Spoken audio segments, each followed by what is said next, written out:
Mort de Pelé, les fans du roi en pèlerinage vers sa ville natale. Le roi Pelé nous a quittés ce jeudi à l'âge de 82 ans. Son état de santé qui s'était dégradé depuis plusieurs semaines avait relancé la curiosité pour la petite ville paisible de Três Corações et de l'état du Minas Gerais, dans le sud-est du Brésil, où est né le prodige du football. Le monde du football est en deuil. La légende du football du Brésil Pelé est décédé à l'âge de 82 ans. En raison de son état de santé dégradé depuis quelques semaines, les fans de l'ancien footballeur parcourent la ville Três Corações, une ville de 75 000 habitants, à la recherche de rares souvenirs de Pelé. C'est dans cette ville qu'est né le roi. Il y a passé les premières années de sa vie. Cela faisait exactement un mois que Pelé avait été admis à l'hôpital Albert Einstein de São Paulo où il suivait depuis la fin 2021 une chimiothérapie pour un cancer du côlon.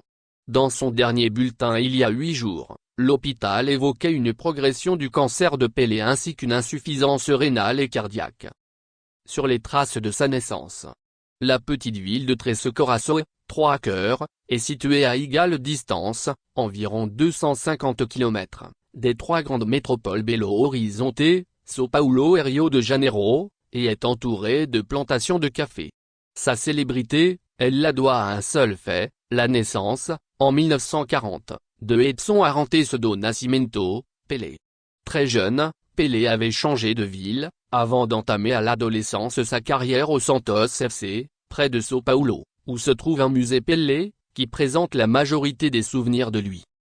À Três Corações, l'aggravation de sa maladie avait amené davantage de visiteurs à la maison Pelé, une réplique de sa première demeure, située dans une rue pentue, aux Maisons Basses, et qui porte son nom. Sur la base des souvenirs de sa mère. Je n'étais jamais venu dans cette maison, qui a déjà 10 ans, explique Neylor Henrique, un voisin de 41 ans. Mais l'annonce de son hospitalisation m'a donné envie de la visiter. Construite sur la base des souvenirs de la mère de Pelé, Celeste Arantes do Nascimento, qui a 100 ans aujourd'hui, la maison montre les origines modestes de la famille, le strict minimum de meubles en bois, des matelas de paille, une vieille radio, un portrait encadré des parents sur un mur. Immense statue. À quelques centaines de mètres de là, le petit musée Terra do Rei, Terre du Roi, expose des maillots de Santos signés de l'ex-footballeur, un ballon avec lequel il a joué et son acte de naissance. Mais certains fans de Pelé espéraient en voir plus dans sa ville natale.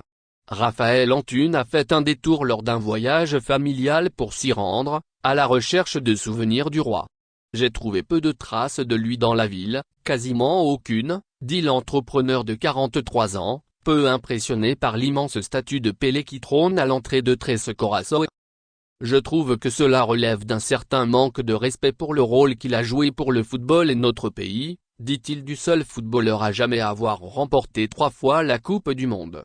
Mais pour Fernando Ortiz, ami de la famille du légendaire numéro 10 de la Seleção, l'explication vient d'ailleurs. Beaucoup de Brésiliens ne supportent pas de voir leurs compatriotes réussir. Et quand il s'agit d'un Brésilien noir, le rejet est encore plus fort, explique ce sexagénaire, qui est à l'origine de la construction de la maison Pelé.